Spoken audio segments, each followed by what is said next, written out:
Welcome, everyone. Happy Wednesday. I think it's Wednesday. That's Wednesday, what yeah. my calendar is telling me. I am Claire Jones. I'm a queer fantasy romance author, as well as a small publisher that helps other writers get their works shared with the world. And we are jumping on for my Marketing as Authors podcast, where I interview the amazing and inspiring authors in my network to discuss the marketing strategies that have hopefully propelled our careers forward in Yeah. meaningful ways. Yeah. There's a lot of trial and error. There is a So if you're lot of joining error. us, please like, comment, share below. Let us know that you're here. And today I'm talking to MT. Hello. Yay! This is another one of my Worldcon fellows, so I'm so excited to have you here. I'm so excited to be here. You were very knowledgeable on our panel that we were on together at Worldcon, which was about marketing. So That is true. That is true. The other ones that I've had on this podcast from Worldcon, the panels, one was the romantasy panel, and the oh other was fun. getting started in indie publishing panel. So Nice. like this is like the marketing experts corner going on Yeah. here. Yeah, this is the it's how we met. So Now, let's take that pressure and throw it out the window because we don't need that in our lives. no, no, we don't. There's enough. Yes, yes. We are just hopefully sharing our experiences with Yeah. our audiences and being like, all right, here are the things that I did. Some of them went right, some of them went wrong. Please Mhm. learn from my lessons. Yeah. Yeah. I have a lot to say about this, and it's so funny that you're having me on because just this week I have a friend who just started like a podcast for toddlers. Oh, Um, and wow. it's called Tumble Tales. I'm gonna give him a little plug right now because my toddler legitimately loves it. Like she asks for Tumble Tales before she asks for TV now. Wow. And it's just like engaging storytelling for children. So it's like a 4 minute story and it prompts the kids through like different movements. So it also Mm. gets them on their feet and it tells Mm. a fun story. And my friend has just started this and it's a great product. He records it himself, he writes it himself. It sounds really good, but like the marketing aspect of any creative endeavor, just so hard to overcome. And he's brand new to that. And so I was talking to him earlier this week and he was like, you should charge people to talk to you about marketing. And I'm like, Ah, I don't love marketing enough to charge people. yeah, right. Yeah, So, but now I got to talk about it more here, yeah, also yeah. for free. Yeah, yeah. I mean, that's one of the reasons why I started this particular podcast because marketing was the number one question that I got Yeah. from audiences because no one knows anything. Yeah. It's not intuitive. Not even us. No, no. Like we're here as the quote unquote experts because we've just tried a lot of A things. lot of things. A And just lot of because something works for one person doesn't mean it's going to work for someone else. And just because something didn't work for me doesn't mean it's not going to work elsewhere. absolutely. So, and it's just a matter of just turning off the part of you that perceives rejection Mm, and going for man, it. that is so true. I think that's so true. Like no matter what part you are at in the publishing stage, too. Like whether you are doing self-pub, even like trad pub, like you have Mm-hmm. to become friends with rejection. You have to be You like, do. yes, ma'am, may I have another? Yep. I mean, like even that because you met me at Worldcon and I had a booth at Worldcon and I do those types of events all the time where I have a booth and I sell books and you get the oh yeah, I'm just gonna walk around and maybe come back and I'm like, no, you're not coming back. Yeah, Just tell me no. yeah. And it's just like it's constant all day. And like, yeah, you sell books, but like more often than that, you don't sell books. And it's you put your heart into every pitch and then they walk away and you're like, oh, Hmm. Hmm. okay, bye. Yeah, yeah, yeah. I once told the audience in a panel that I was doing earlier this year that you have to have like self-affirmation practices built into your daily life as Yeah. an aspiring author. Yeah. And I they were have like, "Oh, what affirmations do you use?" And I was like, "Actually, it's a song. the song. It's I Am by Flo Milli, and it's just like that's what That's I a good repeat to one. myself every time I wash my face." That's a recipe for success right there. I don't.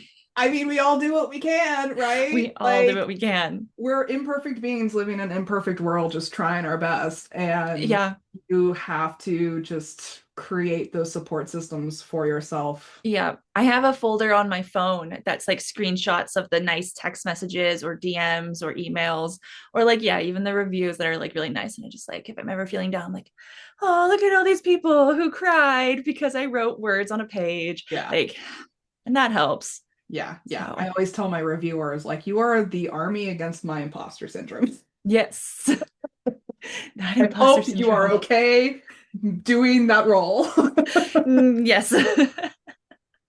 Well, okay, we've gone down the rabbit hole. Let's back up a little bit. Okay. Tell us about your books. What are they? Oh, How many? Tell me about what you've actually written. absolutely. I forgot that part. I was just ready to chat. I am MT Zimny. I write YA fantasy. I have a trilogy out called The Apex Cycle.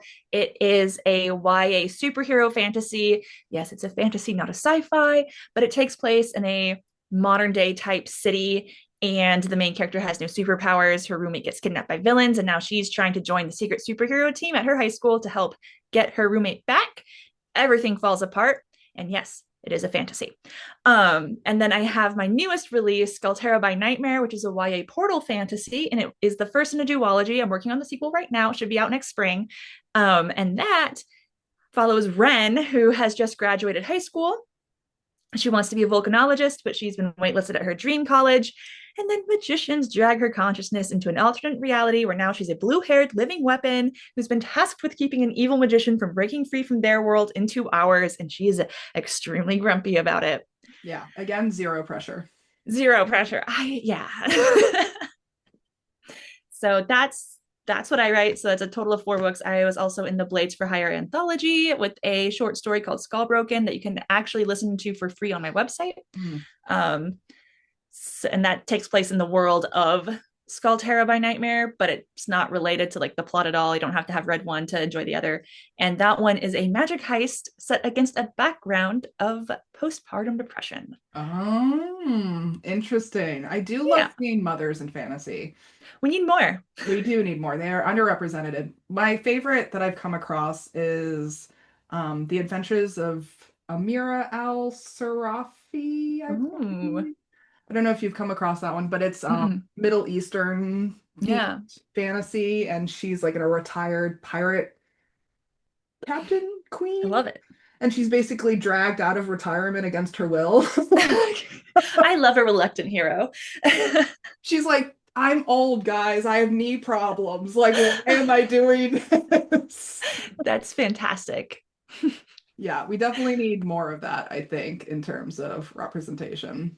So you're working on a sequel, I think. Is that the secret Yes. to Skalterra, I think is what? Skalterra by Nightmare, yes. So we have Skalterra by Nightmare, and it's a duology. So I'm working on the second book in that duology, and that is Kildori by Daybreak, and that should be out next spring. I'm very excited. If you've read Skalterra by Nightmare, anyone out there who's watching this, then you know that like there is a big shift at the end. Allegiances have changed. We have a very clear path forward, and it's so different to write than the first one in the series. Um, which always makes me nervous because like when people love the first book and then I'm like, okay, and this one's a little bit different. I'm like, oh no, Hmm. like what if they want more of the same? Hmm. But I do find that most readers actually do like it when a series, it's like distinct books. Yeah. So Yeah. otherwise, just write one book. This So you've already written a trilogy. Is this your first duology? is my first duology, yes. How is the difference between writing a trilogy versus a duology for you? Um, there's less pressure with the duology, honestly. Mm. Um, because it's only 2 books. With a Hmm. trilogy, you sit down and you write, when you hit 3 or more books in a series, you're putting a lot of eggs in one basket. Hmm. Because you better be prepared to market that one for the next several years. Yeah. And if the first, second don't do well, then like good luck. Like, I when I first started writing the first one, I wasn't sure. It was my debut, so I was like just kind of waffling around anyway. So I wasn't sure how many books like I was envisioning. And then as I was like finishing up the first one, I was like, no more than 3. no more than three. I don't know how I'm going to do this again. And then again, and then I did it again and again. And I was able to tie it up. Um, I do want to go back to that world. Um, which is also interesting because with the duology, it feels like a much like more contained story. Hmm. Um, it is a much more direct, like even though this one is like big fantasy land, it's the one that I was like, I don't know how many books it's going to be. That's the one where it's like overflowing with more story ideas, Mm. which really sucks because Skalterra is doing better. It's got like a moody villain who's kind of flirty, and that sells really well. Mm. Um, Speaking of marketing, Yeah, yeah. I mean, I honestly believe that there's a lot of trilogies out there that should be duologies. They're valid. just Yeah. artificially extended into Yes. a trilogy. Yeah.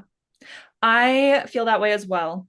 I am confident in saying mine works well as a trilogy, could have gone longer. Hmm. Um, just the nature of the story. The one I'm working on now, I actually had a reader comment on one of my posts on Threads this last week where they're like, "Oh man, like I know you keep saying it's going to be a duology, but I really hope there's more." And I'm like, "I'm so sorry. Like there's only two books in this series as it exists in my head. Mm-hmm. Like anything more and I am just like it's all what is it? Like it's all just fluff. Mm-hmm. Um this isn't a story that needs three books, Mm-hmm. which I actually just released the title for the sequel, Kildori by Daybreak. And because in the books, yeah, there are two worlds. There's our world, which is like referred to as Kildori, and then there's Skalterra, which is the magic world. Um, so when he released, that was the title. He came back to like comment again. He's like, actually, now that I've seen the title, this I feel like it probably does make more sense as a duology. And I'm like, yeah, you can see where I'm going now. Yeah, yeah. But there's nothing wrong with spin-offs, you know what I mean? No, I love a good spinoff. Yeah, yeah. I've even seen authors who do like multiple series within the same world, Mm-hmm. you know. Yes, yeah, that's what I'm like hoping to eventually do with the Apex cycle because that like those books, I love all my books. I love all my children. Um, I don't the main character Sammy, like she just has my whole heart. So I love those characters and my readers do too. So I'm like, I love them. You guys love them. I would love it if there were more of those readers. Um, but I do want to go back and explore more. Yeah, yeah. I mean, we always want to go play in the playground Oh more. yeah. Oh yeah. It's a good Mm. playground. And I think that's why those like, point 0.5 novellas in Hmm. series are so fun to write too, because that's all fluff. Yeah. It's all fluff and it's all easy because it's like that's not stuff that people are forcing themselves to write. That's stuff Yeah, that like the authors felt the need to put on the page because yeah, it was existing in their head and they had nowhere else to put it. yeah, Like yeah. that's what I don't know. It makes it so much more fun. Yeah. And you kind of have to find a balance between the both of Mhm. focusing on what you like to do and want to do and Mhm. writing to market. Yes. You do have to like fill the cup, right? You have to do what makes you happy. You do if you want to, make it a full-time thing, you do have to write to market a bit or figure out how to market to market. If that makes sense. Yeah. Because that's largely what I've done with Skalterra is like it's a weird freaking book. It's very it it's hard to describe as I sit here and search for the words, but 90% of my marketing for it has been like, there's a flirty villain. And it flies off the shelves because people are like, yes, I Yeah. want the flirty villain. Yeah. And there's so much more to the book than the flirty villain. But if the flirty villain is what's going to bring the readers in, then like I am going to push the flirty villain. Yeah. You're giving me some ideas. Yeah. Have you been happy with what you've accomplished so far? Like, how has Yeah. it gone? It's been really good, especially these last couple months, like since Skalterra came out and since Worldcon. I think Worldcon was really good for the imposter syndrome, right? Mm, God, I was on like 7 panels. same. Yeah, it was a lot. It was Yeah. so much. And then I had the booth.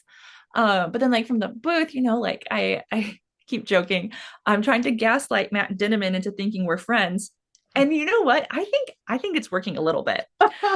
Just a little. Like he hasn't followed me or anything, but because we're both like we live in the same area of the world, like, we go to the same like big conventions. And so I'll see him be like, "Oh, hey Matt." And like this last one, Worldcon, I made him a friendship bracelet. I was like, "Hey Matt, I made these for my friends." And then he wore it the whole week. Um, he Cute. would walk by and say hi, and I like introduced him to my husband, and I pretended to be like super like, oh yeah, this is Matt. Mhm. And my husband's like, stop. But then I was on these panels with incredible authors. I was on one with Holly Black, like that. If my backlist and presence is good enough for Worldcon to put me next to Holly Black on a panel, then like I am good enough for me. And like my imposter syndrome can just like respectfully suck it. Yeah. Um, Yeah. Honestly, like that is, it's so important to choose our own measures of success in this, yeah, right? Like if your measure of success is sitting on a panel with Holly Black, like great, yeah, solid measure of success. yeah. And you achieved it. I did it. Congratulations. She probably only thought I was a little weird, so like that's a win. Yeah. Like Yeah. it was yeah. So since then I've had like a real big like refocusing of like what am I doing for marketing. I do have like several new tactics I have employed Hmm. since Worldcon, or I had just started one out like right before Worldcon, so I think I might have talked on our panel a little bit where I'm doing like I have multiple TikTok accounts Yeah, now. I do remember you mentioning that. Yeah. Yes, and it that works actually fairly well, because Hmm. then on my main account I can just post the dumbest stuff that Hmm. like I'm about to get like real technical here. Yes, please. Okay, we're diving into MT Zimny's TikTok Gimme, gimme, gimme, gimme, strategy. gimme. So I have the main TikTok, which is just MT Zimny. That's my account. And since starting it, I have tried hard to balance like marketing with like lifestyle content and like other fun, enjoyable content. And I try to look at content that I post on TikTok and Instagram, but I really, mm, we'll get into that later. TikTok. Um, and I see marketing content in one bucket. And in my other bucket, I put what I call content of value. Hmm. And I was trying to explain this to my friend who started the children's podcast the other day. And I was like, you need like valuable content if you're going to be using social media to do the bulk of your marketing. It's different if you are paying for ads. Just make your ads, pay your money, and go on your way because you paid money for them to show it to a certain number of people. If you want social media to show your stuff to people for free, it has to be interesting. And it does not matter how valuable your product is. It does not matter how good my books are or how good my friend's podcast is. If I'm only posting, read my book, read my book, read my book, that is not valuable content. That is an ad. And it's not going to get pushed. People don't like being sold stuff. They're going to swipe away, and the algorithm is going to go, that is bad content, and it's not going to get pushed. And that's how we end up with authors saying, I feel like I'm screaming into the void. Um, so you have to have, yes, your marketing content, because yes, you need to let people know that you have a product, but you have to have the content of value that can exist on itself without your product.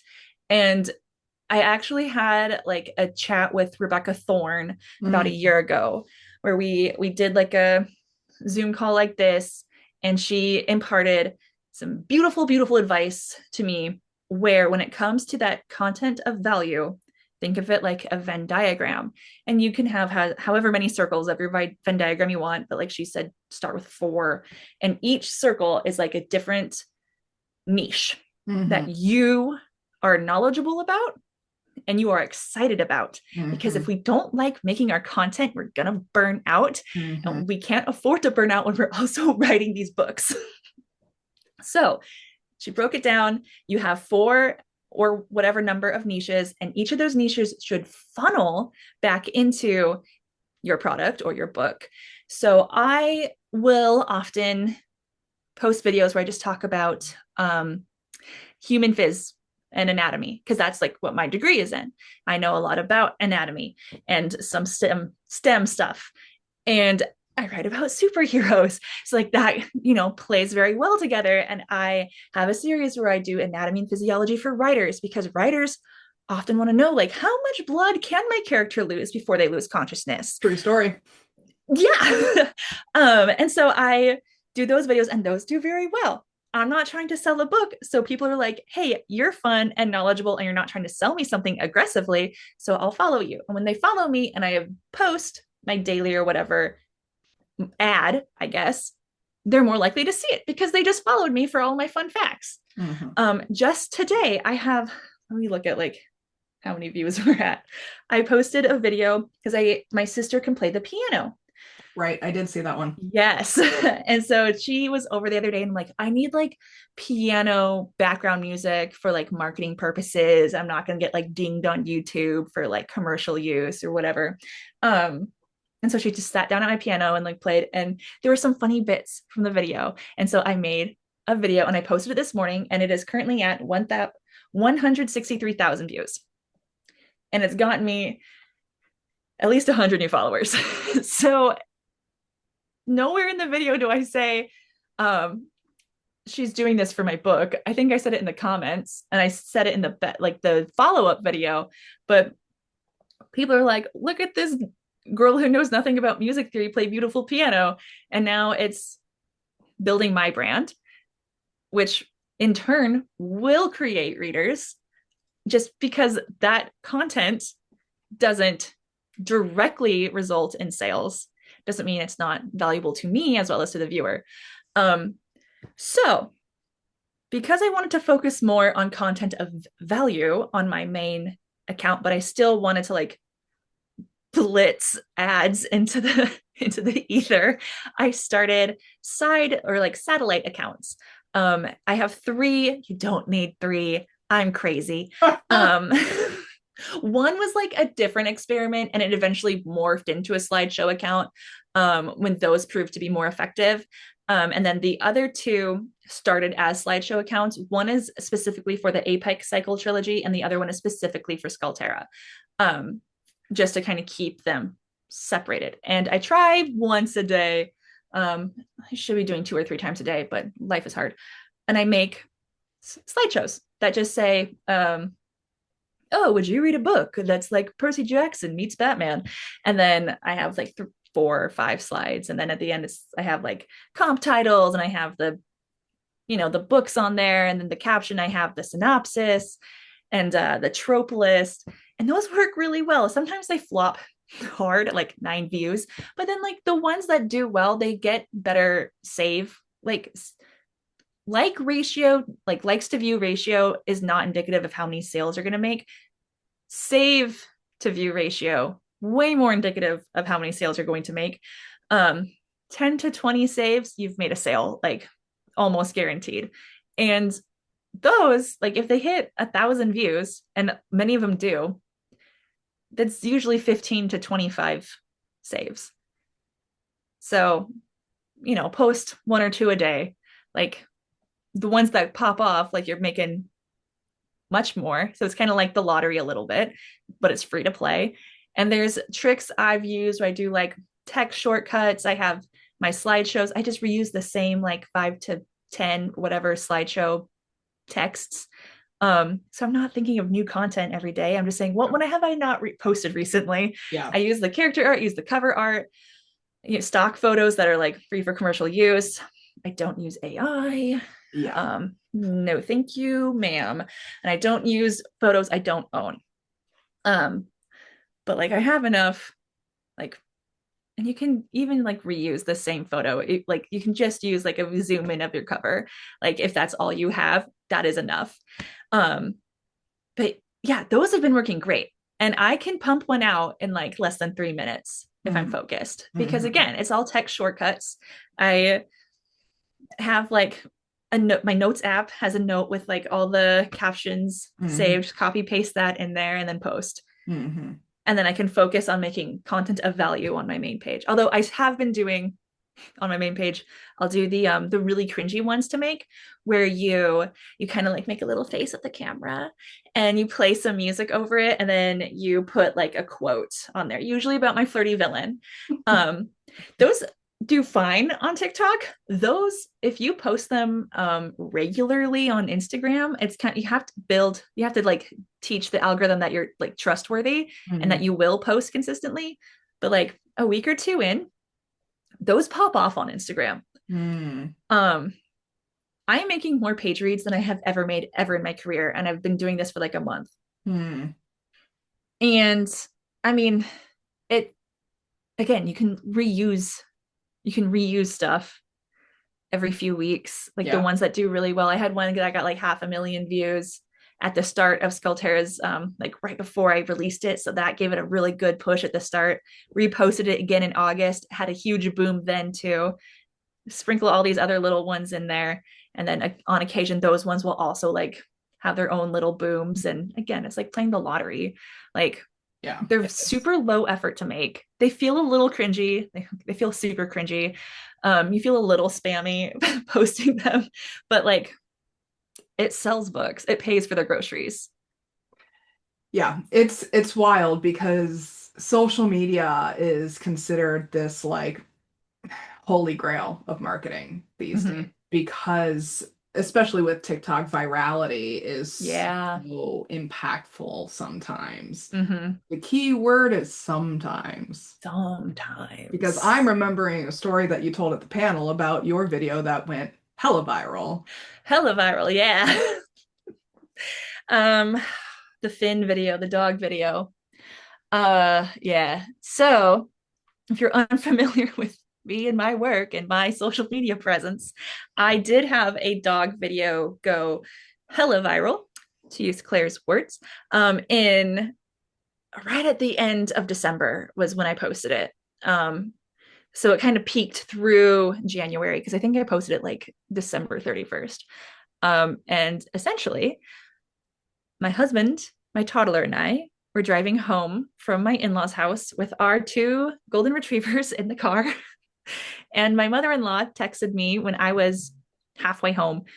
So half an hour away from our house. It's an hour drive, and said, "Hey, do you have my dog? She has a chocolate lab." And I was like, "Why would I have your chocolate lab?" And so I said, "Hey, husband, your mom seems to think we have her dog." And he goes, "We don't have her dog." And he goes, "Do we have her dog?" So hurtling down the highway in the dark, I like unbuckled, climbed into the back, and like sure enough, her dog was sleeping underneath my dogs. Um, it's really hard to see chocolate labs in the dark. Mm. And I had told my dogs to load. I had a toddler that I was wrangling.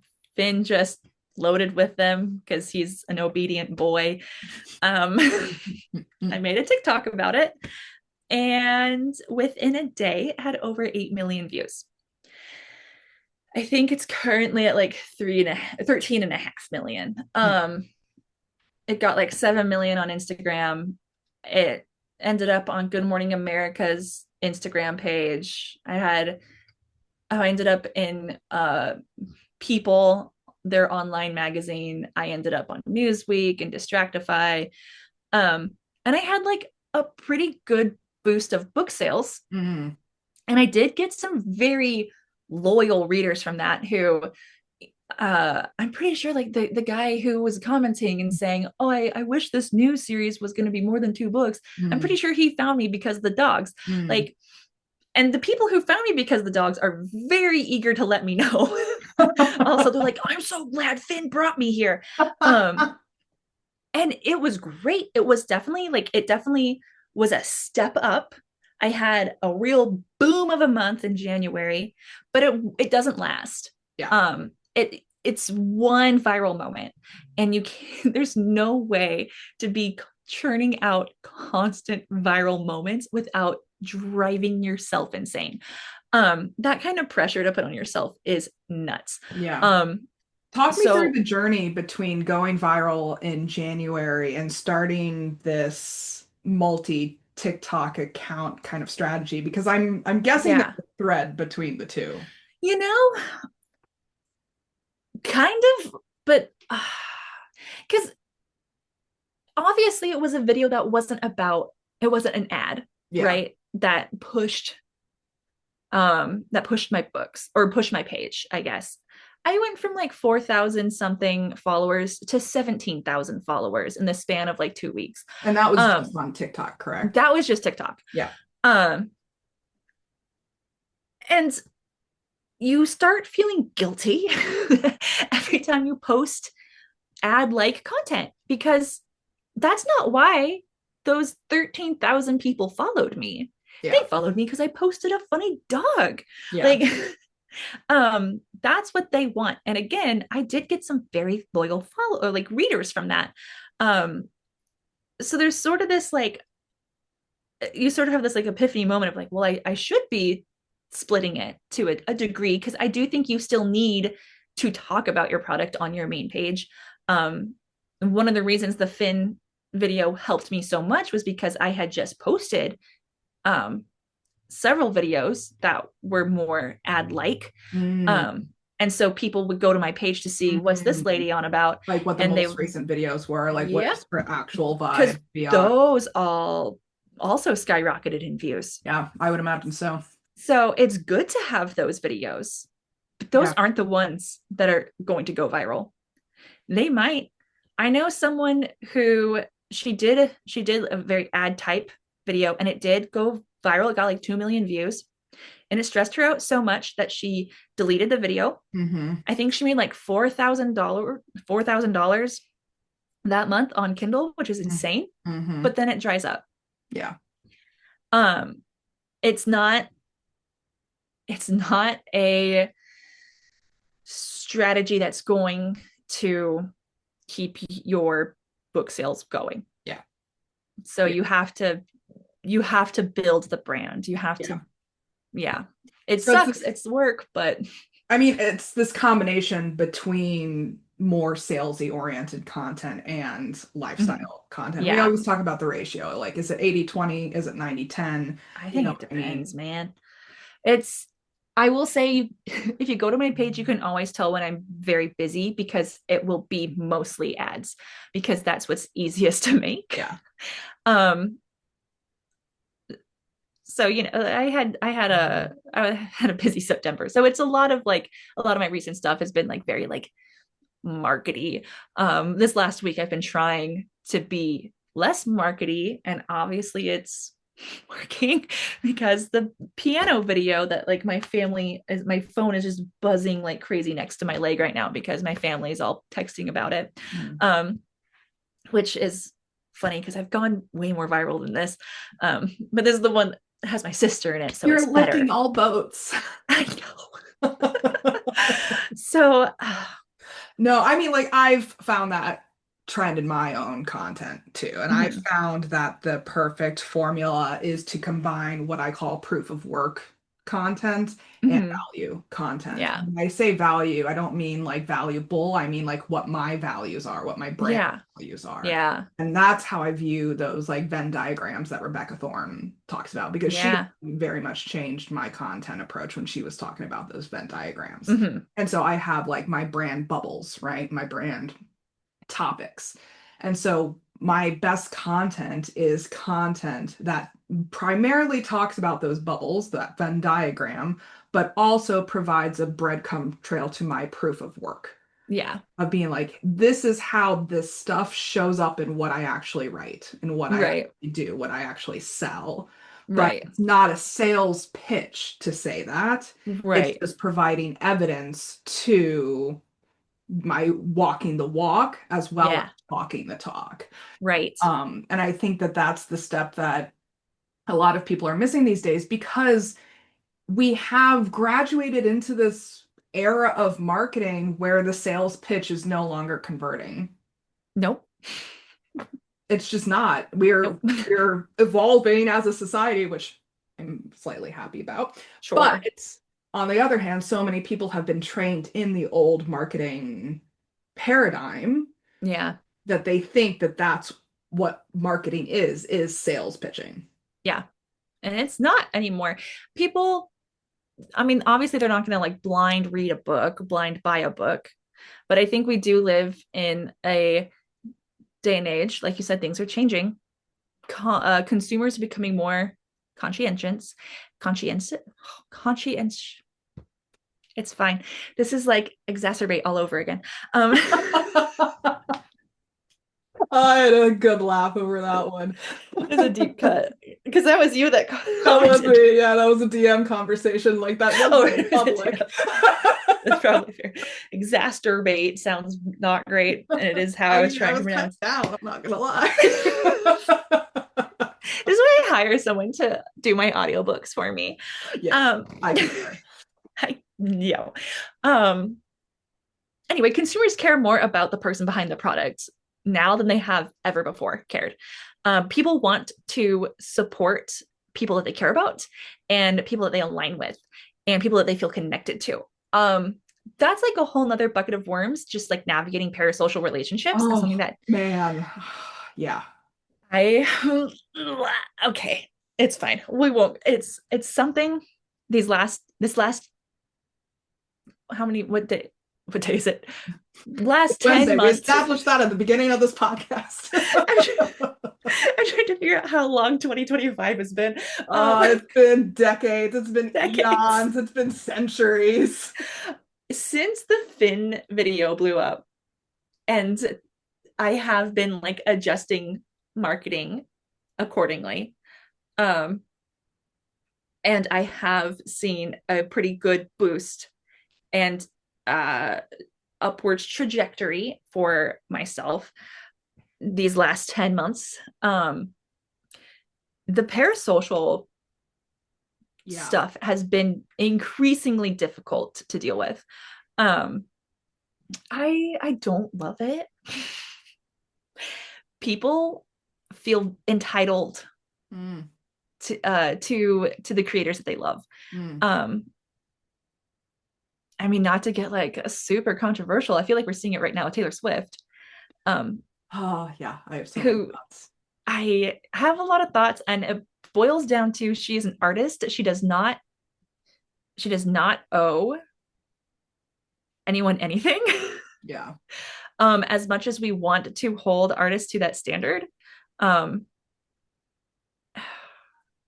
and the weird parasocial love and hatred of like the artists and authors that we invest our money in. It's this gone off the rails from marketing talk right now, but it is a weird place to exist as So many people are afraid of putting themselves out there yes, because of this. I mean, I think this also applies to the whole cancel culture thing that we have been yeah, seeing a lot lately, because I think that's also intricately tied to this whole yes, social relationship concept. yes, 100%, 100%.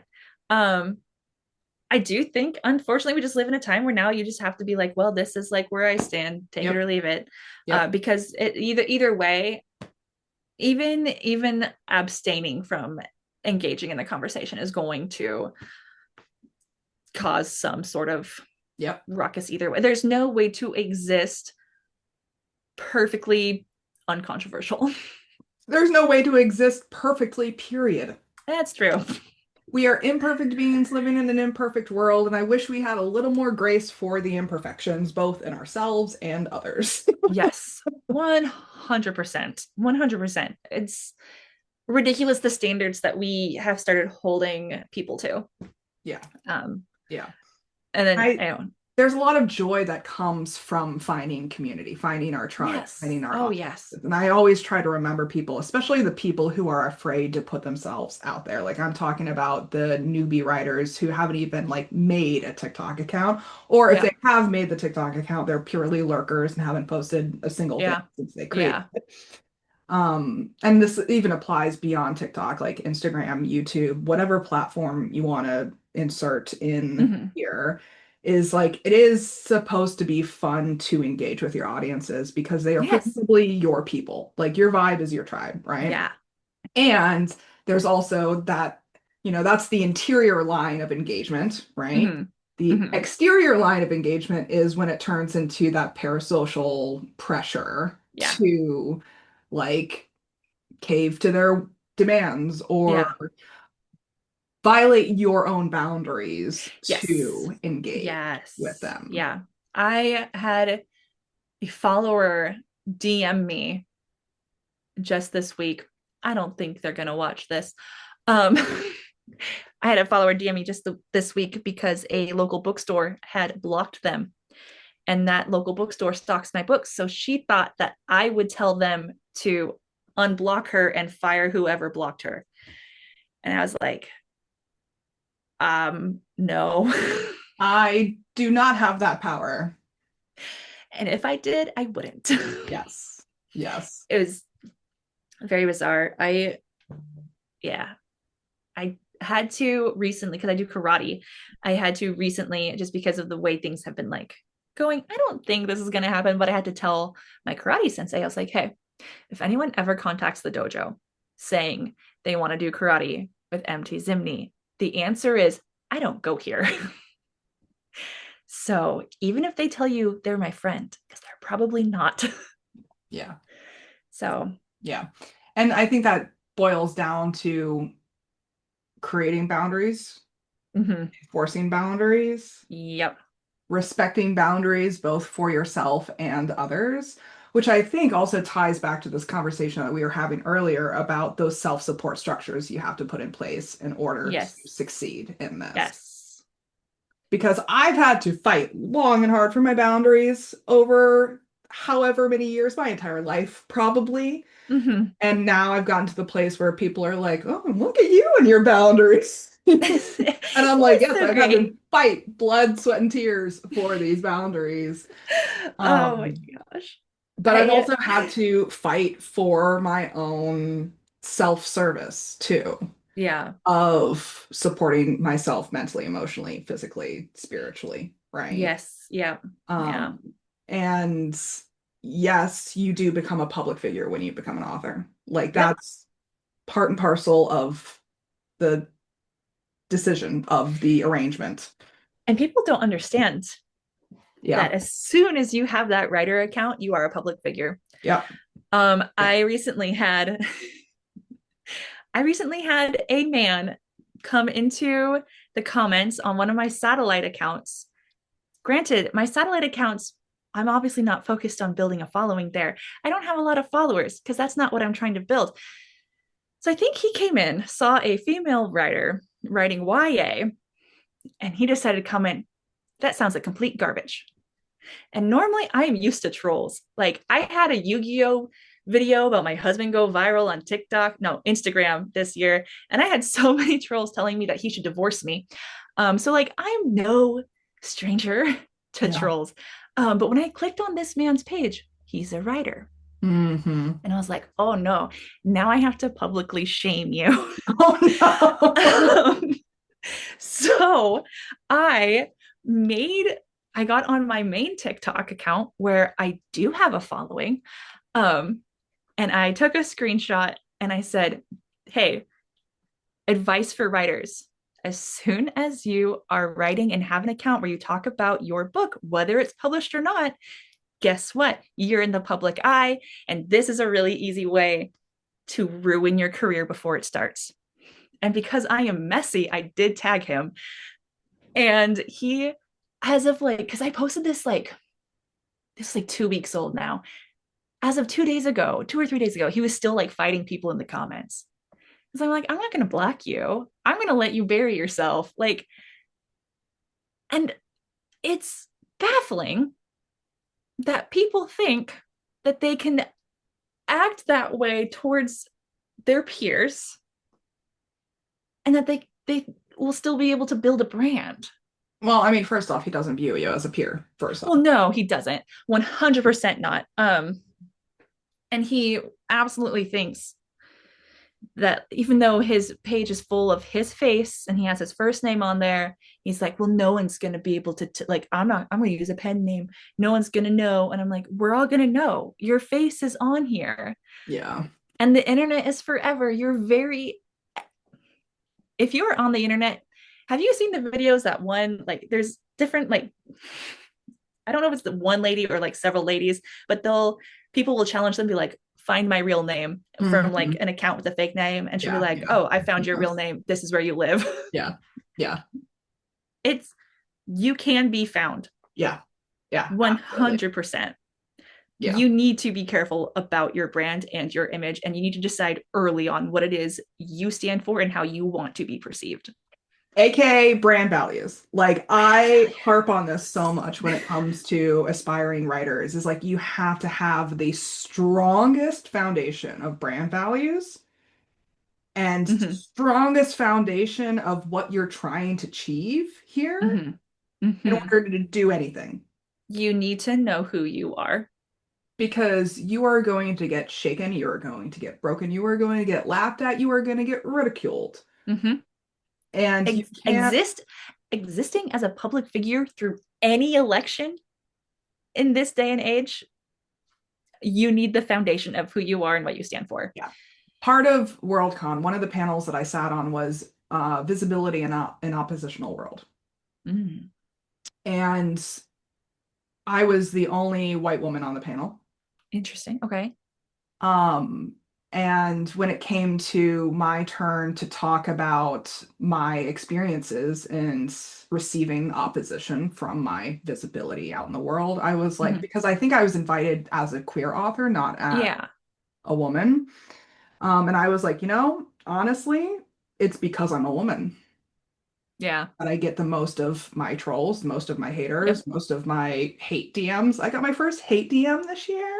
Hey, I baby's considered first that a hate win, DM. honestly. I was like, look at that, my You first did it. hater. Hey, look, Ma.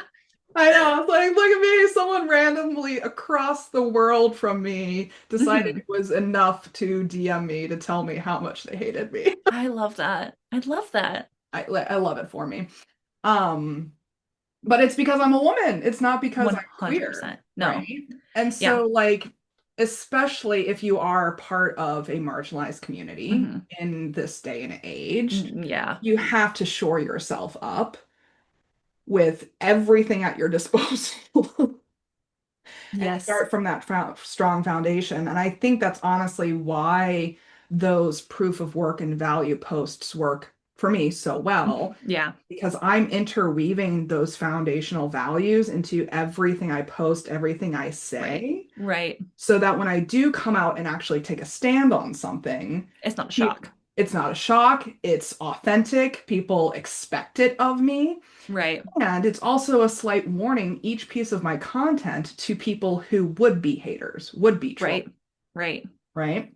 My whole approach to marketing and specifically networking changed when I just put all of those labels in my bio Mm-hmm. of like all of the labels that people can assign to me based on Mm-hmm. me and my identity because it instantly filtered people in or out. Right.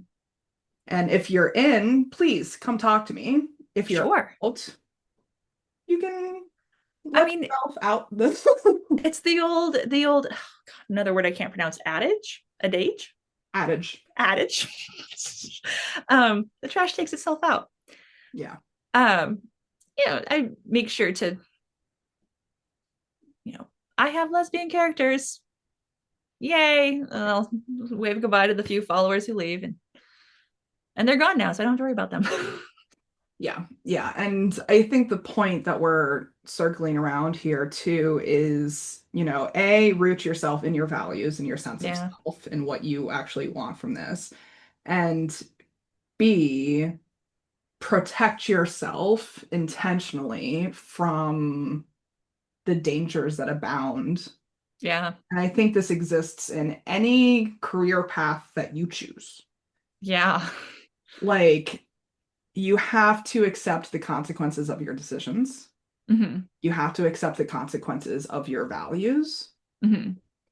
And I think that that's one of the major things that stops people is the acceptance of their values and their decisions and their self Right. Right. moving forward in this. Right. Well, because it is scary to like again, you become a public figure and it's like you will draw lines in the sand Yeah. because that is just the only way to exist as a public figure. So I mean, you have opinions. You're a human being. You can't Yep. just be a 2D cardboard cutout. That's what No. AI is for, Ew. right? Right. Yeah. Even AI It's has very strong opinions. I know that's so baffling to me when I'm like, I don't use AI. And then I'll have like some author like, oh, AI gives me brain. And I'm like, I also have a weird brain. Like, you're not, stop making excuses for yourself. Going down a rabbit hole. It's fine. Yeah. Uh, Yeah. Yeah. One of my favorite pieces of news that has been circulating lately is about the Cracker Barrel logo redesign oh my fiasco God. that happened. So apparently, now that we've had some distance from it, some data-oriented peoples looked at the data available to us and found that 44% of the initial backlash following the logo change came from bots. Fascinating. I think that's how all the Taylor Swift hate started this week. You know, it's not a bad question. I have you seen the new Superman movie? No, I haven't seen a movie in ages. Oh, I don't often go, but we had like one evening where we didn't realize that like my mother-in-law was going to be watching our kid, and we're like, oh, we can go see a movie. So we saw Superman, and it's really good. Big superhero fan. I'm I've been movies lately though have kind of burnt out on superhero movies, but this one really good. But there's a part or a running joke where Superman is sort of annoyed by some of the trolls online who Mm, I don't know. Do you let swearing on here? yes, please. Okay, they keep calling him super shit, and like that like bugs him in a way that's very funny. But we later see like Lex Luthor in his little special dimension that he's hiding in. He has a ton of monkeys like hooked up to like little brain helmets, and they're like typing, and they're all typing like hashtag Superman, hashtag super shit. And it's like, yeah, like 100%. That's most of the trolls. Yeah, I And mean how like that's honestly why I was so glad that you mentioned the views to likes ratio versus the views to saves ratio, mhm, because so many people focus on vanity metrics when it comes to yes, marketing KPIs. yes, When the saves and the shares is yes, so much more valuable, yes. even though it might be a lower number. It's those are the numbers that translate to something. Yeah. um Yeah. and My consideration of like win when it comes to just views to likes is a 10% ratio. yes, If yeah, there's a 10% 10% likes to on view TikTok. on TikTok, yes. Instagram, it's so much harder to get likes. Yeah. Yeah. 20% likes to views. I've won the lottery. I have one post this year that has accomplished that. So last I posted that piano video late last night, and I knew it was going to take off today because when it was at 200 views, it had 100 likes. Oh, And I that's have beautiful. never ever seen that before. And I was I like, hope you took oh, a screenshot. I did. Yes. I was like, that's a 50% like rate. Yeah. So I was like, all Yes. right, we'll see what I wake up to in the morning, and it's popping off. So Yeah. Yeah. Yeah. yeah, I like that you brought up like inflated metrics that don't actually mean anything. Because some of the absolute worst advice I've heard is if you follow enough people, enough will follow you back and you'll have thousands of followers. And I see this like especially on Instagram with those follow trains. Oh, I hate follow trains so I much. hate follow trains. And Um like for like people, I'm like for like, like people, it's no.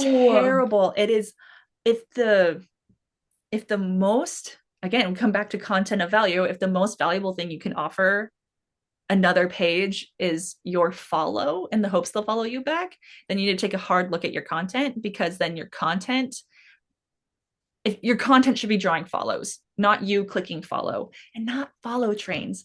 Because then I have a friend who did a ton of follow trains, a ton of them, and they ended up with a solid couple thousand followers early on in their career.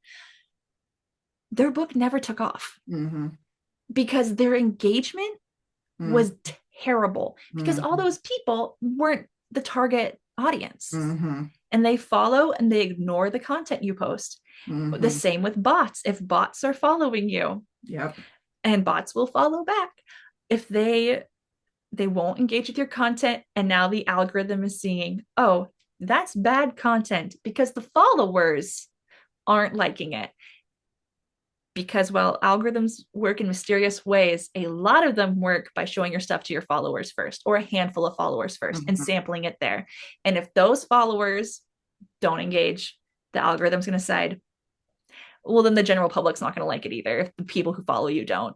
Yeah. Yeah. And I So, think this also applies to the Amazon algorithm. mm, Like that yes, is a whole big controversial can of worms. yes, 100%. And I'm like, how deep do I want to get into this? But they are changing the algorithm on Amazon's side. And so they are Yeah, now prioritizing books that can rank for long periods of time interesting. versus high rankings in short periods of time. Yeah, And I think that's fucking a lot of people up with their strategies. I think it is. I think it is because you have one viral moment, you get that number one banner for Yep. 2 hours, and then you Yep. say, hey, I'm but a then best-selling they author. best-selling author, and then they go and look it up, and you're like ranked in the hundreds of thousands. Yeah. Like, Yeah, I'm pretty sure my Amazon rankings in the millions because I don't give a fuck about Amazon. yeah, the rank, like it's all made up. Yeah. Um, I Well, will this is the use, controversial podcast, apparently. oops, sorry. No, I'm here for it. I'm here for it, honestly. Will say, to bring it back to like marketing strategies a little bit, I do use Amazon rankings to sort of estimate what kind of uh because I'm in Kindle Unlimited, Hmm. and your sales rank will improve when someone downloads your book on Kindle Hmm. Unlimited. So I will use Amazon sales rank to estimate if I am going to have a good couple of days for the next days. Hmm. If I see it drop too much, then I know I need to do a little bit of a marketing push and Hmm. remind people, oh, I also do have books. Hmm. Um, and I do the same thing with the Goodreads stats page, Hmm. where you can see how many people have added it to their shelves. Yeah. And so when I see that number drop off, I know, I'm like, okay, content the last couple days isn't cutting it. We need to like redirect, regroup, repush. Hmm. Um, and so I do look at those numbers to determine um, my next steps usually. Yeah. Yeah. I mean, it's always important to look at the metrics. It's just looking at the best metrics Yes. and And not the that's ones that just make you feel good. right. Yeah. Because I don't think the Amazon thing would work if you're like not in KU, because that's a because if you're not in KU and your sales rank is improving, you already know that you're selling ebooks, right?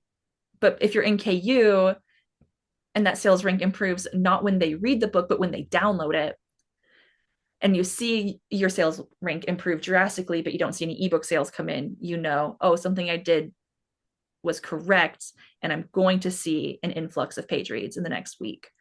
um, just sort of like forecasting. Yeah.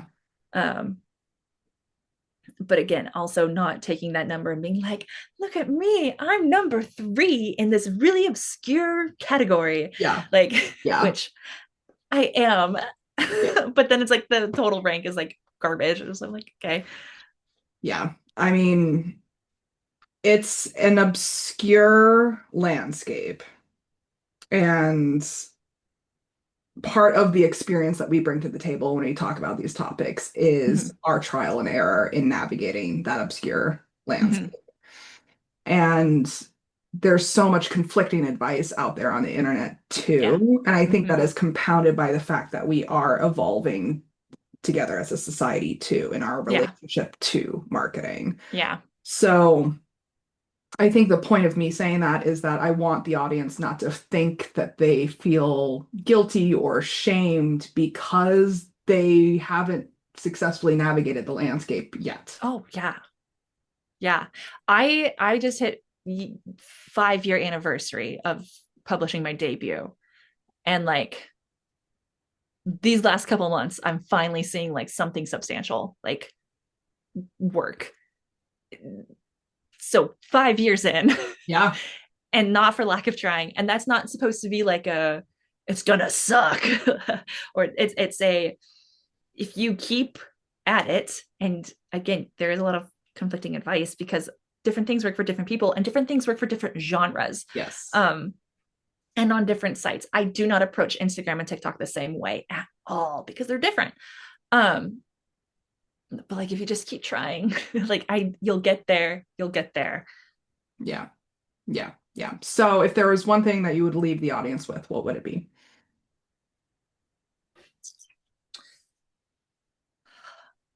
Make what makes you happy. Mm, always tried and true. It's a good one. Yes, because then even like I will.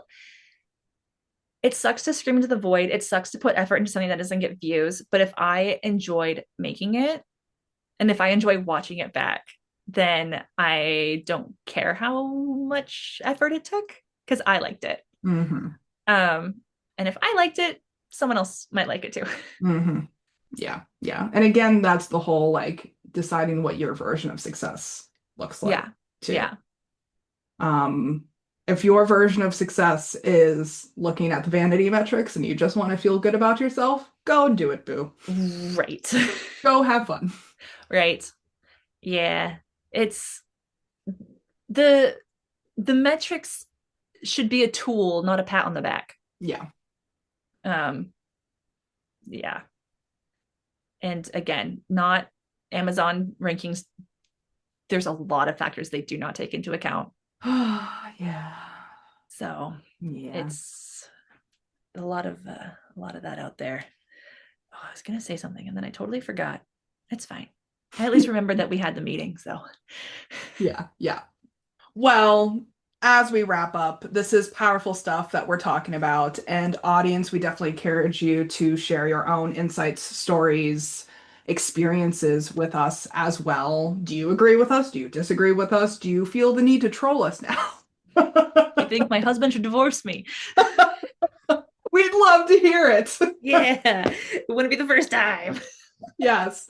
Let us know how you've been navigating this landscape as well. And, there is a lot of my whole relationship to marketing changed when I started to think of myself as a mad scientist. Like, what Like happens if that. I pull this lever? What happens if Yeah. I turn this knob? What Yep. happens if I pour these two chemicals together? Oh, I blew up my workshop. Yep.